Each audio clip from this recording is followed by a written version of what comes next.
In the Life is funded in part by Nora Beverages, makers of NAYA Spring Water, a proud supporter of intelligent, entertaining, and informative programming on public television. The H. Van Ameringen Foundation, and In the Life members nationwide. Different strokes. Swimmers team up to make a splash at the Gay Games. What we don't have is time. A gay man for all seasons, remembering the heroic life of Michael Callen. Accessible TV, how cable is improving the reception of gay life. So get ready for America's favorite gay television show as we bring you In the Life.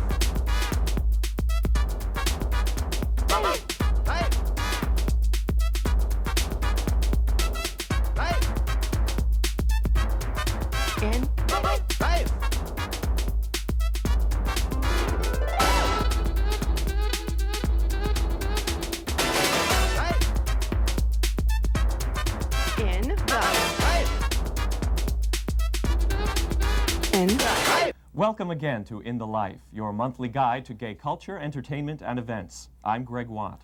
And I'm Katherine Linton. We're going to dive right into this month's show, so to speak, with a report from Chris Montgomery on a sport that's sure to be one of the top attractions at this year's Gay Games. Chris? In organized sports, there have always been gay and lesbian competitors. But some people still insist on seeing sports as a macho, He-Man Reed, straight kind of thing. Well, except for Martina, that is. The Gay Games will change all that. With over 100 Olympic-level events and over 15,000 participants, the Gay Games will show us an incredible diversity of athletes from all over the world and challenge a few stereotypes as well. We're here where practice is about to begin for Team New York Aquatics, a group of men and women who are training to compete in this year's Gay Games 4. The first one is easy, hard. The second one is hard, easy. The third one, easy, easy. The fourth, hard, hard. All right? With more than 200 swimmers, Team New York Aquatics is now the largest masters team in New York, and they are recognized as world-class competitors. Team New York Aquatics is open to everyone of all abilities, all races, and all ages, and we like everyone to consider even learning swimming with us in the pool as a masters team, and not to be discouraged at all by the concept of competitive swimming on a national level. We're all abilities, from people who just learned to swim and have learned how to get up and down the pool and do all 4 strokes, to a few ex-Olympians. And in fact, we've got a gold medal Olympian on our team.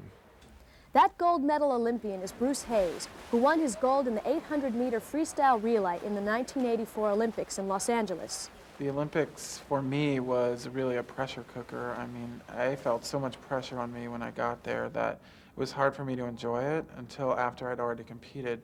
And the Gay Games was really the opposite. I was trying to do the best I could, but I didn't feel so much pressure. And I also felt that it was the first time in my athletic career, really, when I was out, and that made a lot of difference. It took a lot of the energy that I spent staying in the closet. I could spend enjoying myself. For the swimmers, being part of Team New York Aquatics goes far beyond doing laps. Being on the gay team is great. It's very freeing. There's a lot of positive energy. I love swimming with these guys. They're wonderful, and the bonding is an amazing experience. To be completely chauvinistic about it, there are times when you just understand better what it's like being a gay man or a lesbian, and you can kind of get support from your teammates in ways that might not always be there if you were swimming on a mixed or straight team, supposedly straight team. For HIV-positive swimmers, it means that we have coaches who are aware that we are HIV positive, that we have special needs, that we have good days, that we have bad days, and that also, for someone who might have KS lesions, that it takes a tremendous amount of courage to take off your clothes and put on a swimsuit and get in the pool. The purpose of the Gay Games is to foster adult participation in sports and to do one's personal best. goals that the U.S. Olympic Committee agrees with wholeheartedly. But the Gay Games' relationship with the U.S. Olympic Committee has been until recently very rocky. When we first heard about this event way back in early 1982, they were calling it the Gay Olympic Games. And that created a big uproar. How dare Tom Waddell, a U.S. Olympic decathlete, incorporate the word Olympic into this gay and lesbian event? The U.S. Olympic Committee thought that was just terrible, and in fact took Tom Waddell and the Gay Games people to court to deny them the right of the use of the word Olympic. And it went all the way to the Supreme Court, became a 5-4 split decision, in fact, and Tom, by the time that happened, felt like it just exposed the pettiness and silliness of the whole issue, that they would take an event like this that actually meets almost all of the goals and more of the Olympic movement and try and deny us the use of a word. By 1994, the Gay Games have grown in international stature and have overtaken the Olympics in size and scope. I think that it becoming international is fabulous. It's really wonderful. And then they can meet each other and see how we are different throughout, you know, the world, or how we are the same and how the issues can be similar or different. And it's very, very interesting and fascinating and exciting. It's just been completely positive. All the fears I think that we have when we're in the closet, all the bad, terrible things that we think are going to happen, for me, those fears got so large that I think if it hadn't been for the games, I would probably still be in the closet. So I thank God for the Gay Games, and I really do feel like it's changed my life completely.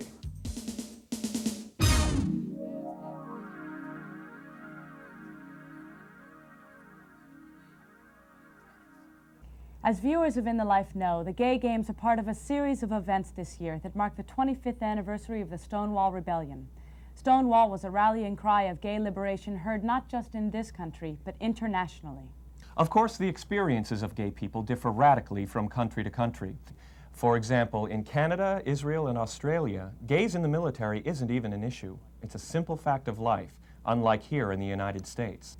Meanwhile, being gay in many countries is much more difficult. For example, in Saudi Arabia, homosexuality is punishable by death, and in places like Mexico and Colombia, known gays are targeted by death squads. So this month we bring you the first in a series of Global Minutes, our window on the world of gay life in other countries. This month we start with Juan Pablo Ordoñez, who is originally from Colombia. In some countries like Ecuador and Chile, it still is a crime to be a homosexual. In some other countries, there is not a crime to be a homosexual, but they've just been exterminated, as it happened in Colombia. The practices was to go into gay bars, very poor neighborhoods, to get the people out, to search them, ask for IDs, and people who wouldn't have any papers, of people that they brand as disposable. They would go into the school, they would be naked and beat up in front of the other students.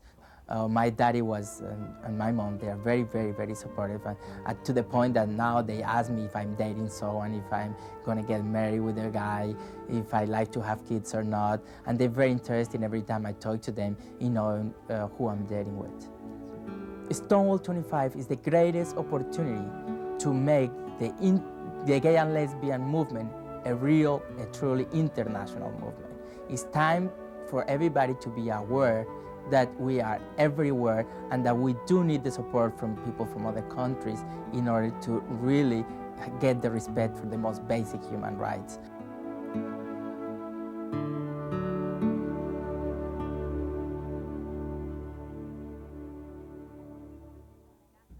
Although In the Life is the only national gay and lesbian series you'll find listed in the TV guide, in some areas we're certainly not the only show in town. For some of you channel surfers, you can catch a new, different, and often controversial airwave in programming.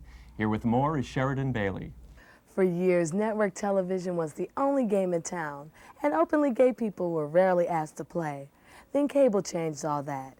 And in recent years, gay people have not only learned how to play the game, but they're changing the rules for everyone. You know, Linda, I think President's Day is coming up soon, isn't it? Well, I've been doing my shopping in anticipation. Brad Lamb and Linda Simpson have been called the Regis and Kathy Lee of cable access. They're the hosts of Party Talk, a gay talk and entertainment show that has become a cult favorite in New York City. But Party Talk is only one of dozens of gay and lesbian programs on cable channels across the country. In many areas, you can flip through the dial and find news programs, variety shows. Hello, hey everybody, it's Lavender Lounge. Yeah, all right. Well, put it on, honey. Cultural fair programs. Feminine, attractive, professional, successful women who love women. Mainstream media, as well as some in the gay community, call them lipstick lesbians. Soap operas. That sounds perfectly reasonable, but how do you intend to adopt? We don't want to adopt. You don't? You don't want to adopt? We want you to be the father. Game shows. Craig, who said this about your date? He played hard to get, but I got what I came for. Who did say that? Jerry. I don't know. Oh my God, good for you. Even cooking programs. We would really saute this about 3 to 5 minutes until it's translucent. Oh, listen to that sizzle. Does that sound good? It's already smelling good, isn't it? Oh, yes. In fact, cable access channels have become the CBS, ABC, and NBC of gay television. We don't have our 10% representation on commercial television, so we have to go somewhere, and I think that public access is available. It's really important, I think, to have positive images of gays and lesbians in the media. It's sort of rare. Most times when you see coverage of gay events or something to do with gay people, it's sensational.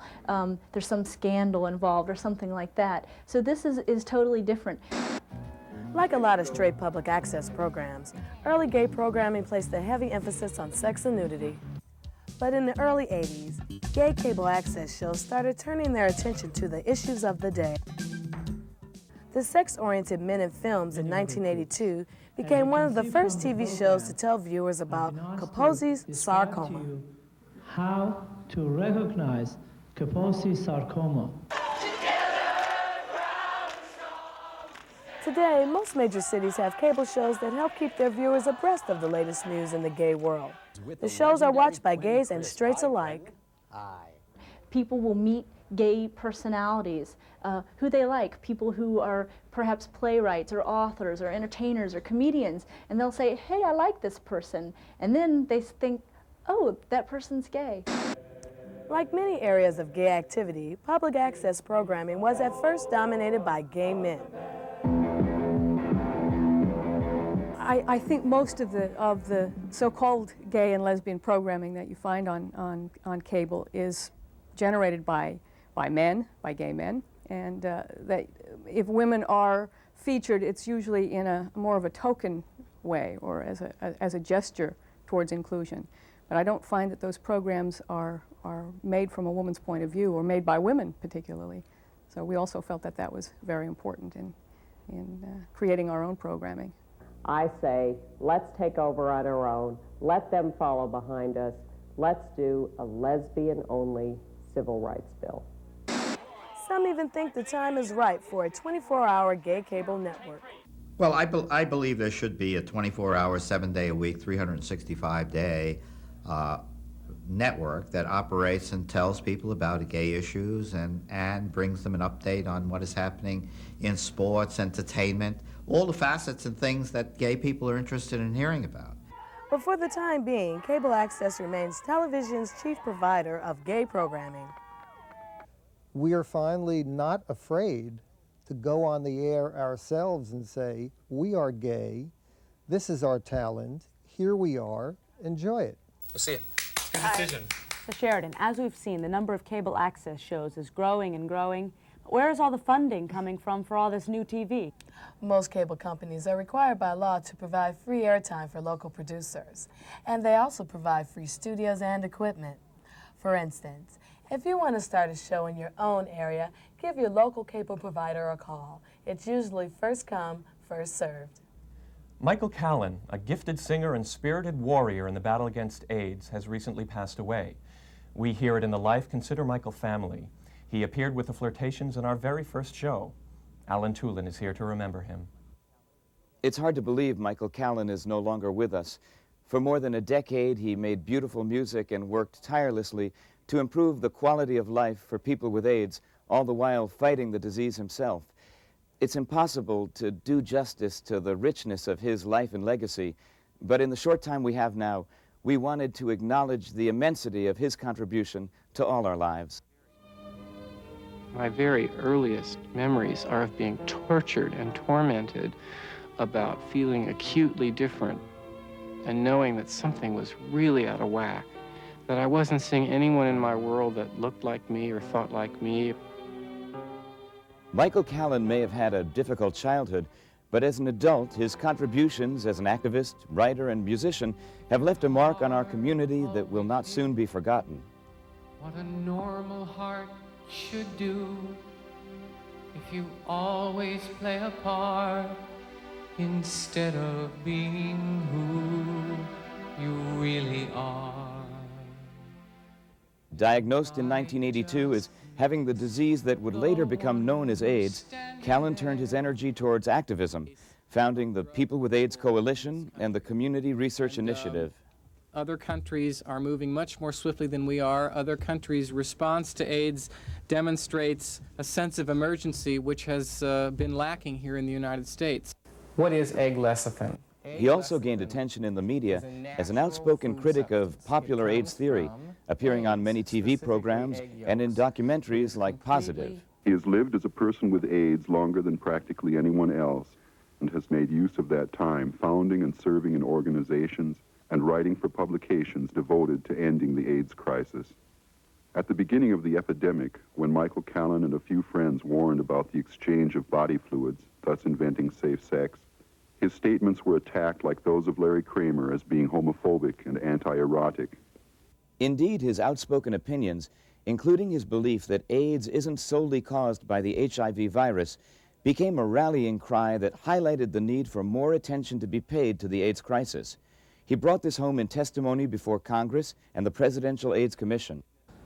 I, too, have witnessed the desperate scramble for treatments, any treatment, and have seen friends fly around the world in search of a cure, frustrated by the sluggish treatment research response here in the United States. In spite of the many hours he devoted to AIDS-related work, Michael Callen also found the time to develop his career as a songwriter and singer, both as a solo artist and by recording and touring extensively with the popular gay a cappella group, the Flirtations. You better move it till you lose it, dance, dance, bop. I'm gonna shake it, you better move it till you lose it, dance, dance, bop, bop, bop. The Flirtations also gave him the chance to show off his sense of humor. We're going to demonstrate for you the official flirt greeting when we've been traveling and we need some way to find each other when we arrive at airports from different cities. This is how we recognize each other, what we do.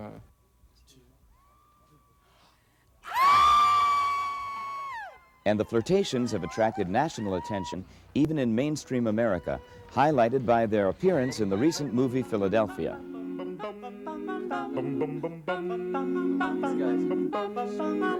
Mr. Sandman, bring me a dream. Make him the cutest boy that I've ever seen. Give him two lips like roses in clover. Then tell me that my lonesome nights are over. Mr. Sandman, I'm so alone. Don't have a boyfriend to call my own. Please turn on.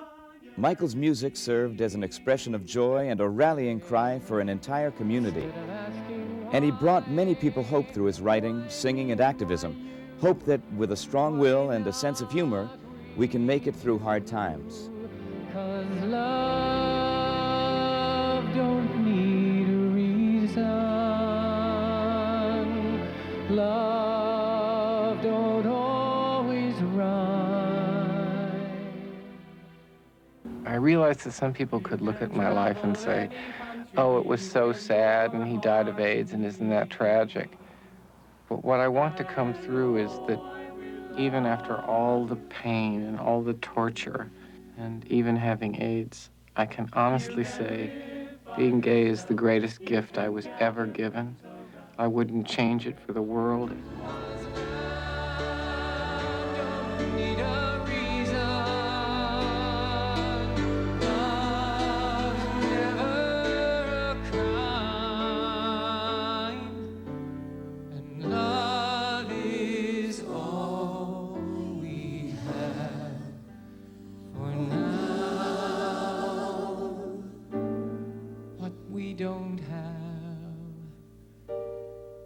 we don't have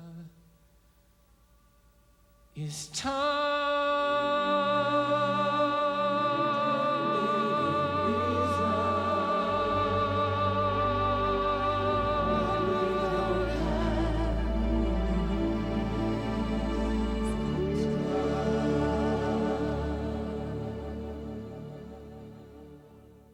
When Michael performed on In the Life last season, he literally left his hospital bed to make the taping. Well, he was incredibly dedicated.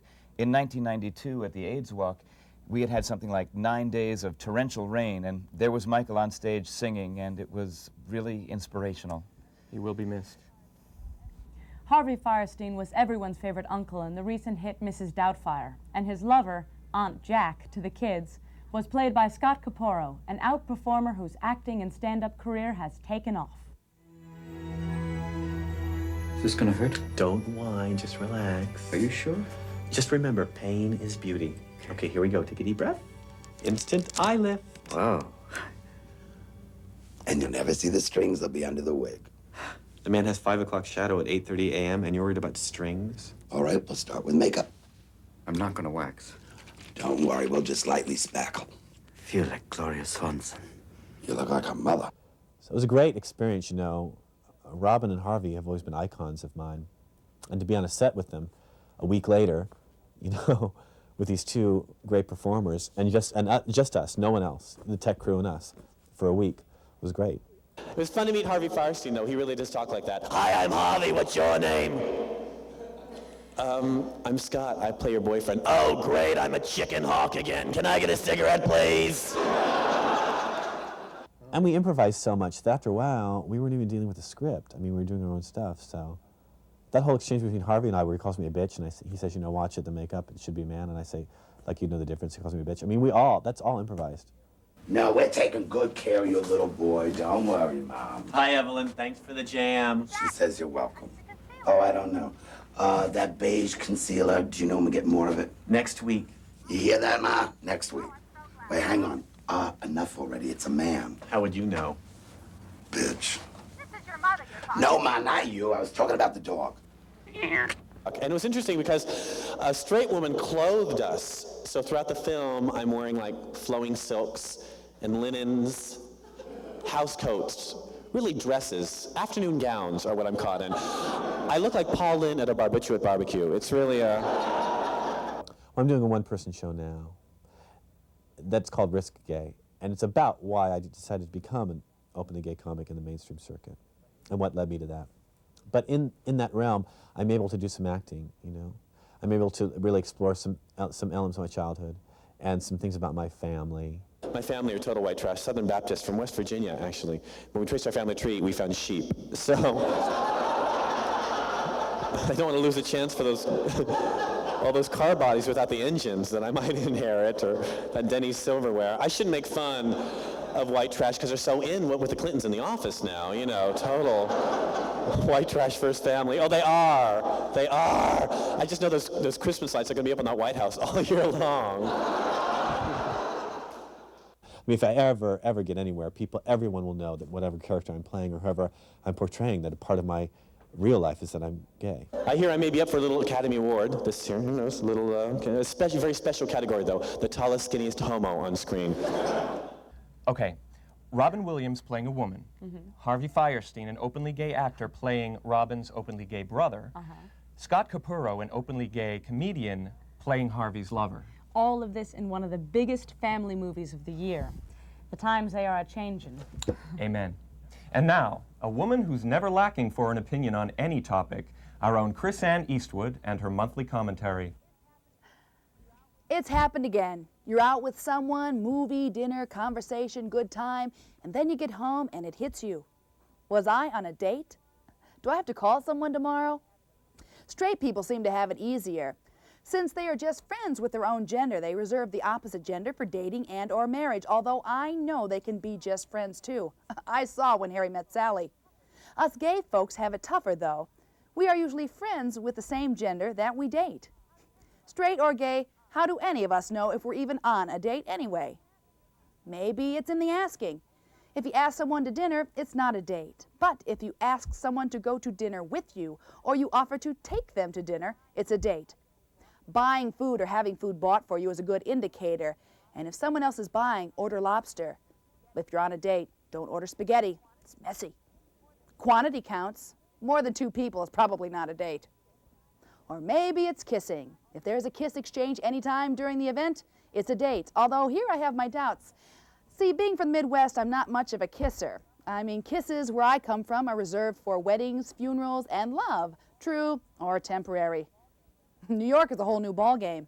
New Yorkers are kissing each other all over the place. They kiss hello. They kiss goodbye. They kiss people they just met. They kiss for gratitude. Thanks for dinner, kiss. Thanks for the loan, kiss. Thanks for being here, kiss, kiss. Thanks for being you, kiss, kiss, kiss. I don't think New Yorkers ever know when they're on a date. Of course, maybe it's just sex. If that's the case, I think some dates don't become dates until later in the evening. Oh, if it's a date, it's a date. And if you don't know, ask, are we on a date? I would have worn a much nicer outfit. Oh, go on dates. Go on non-dates. Be safe, have fun, and order lobster. Thanks, Chrisanne. And now a look at next month's In the Life. In the Life. Comedy Central's gay cavalcade of comedy.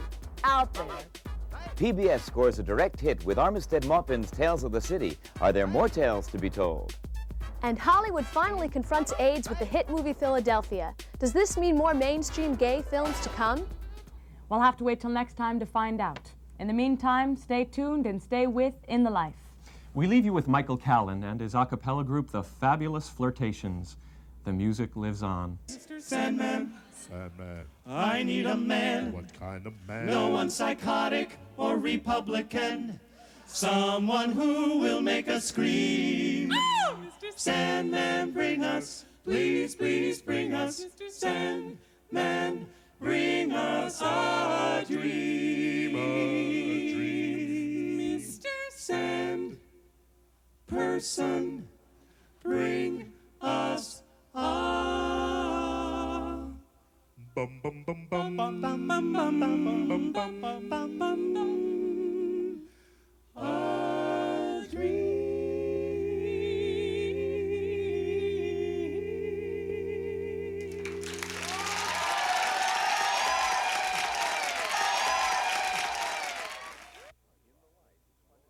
In the Life is funded in part by Nora Beverages, makers of NAYA Spring Water, a proud supporter of intelligent, entertaining, and informative programming on public television. The H. Van Emeringen Foundation, and In the Life members nationwide.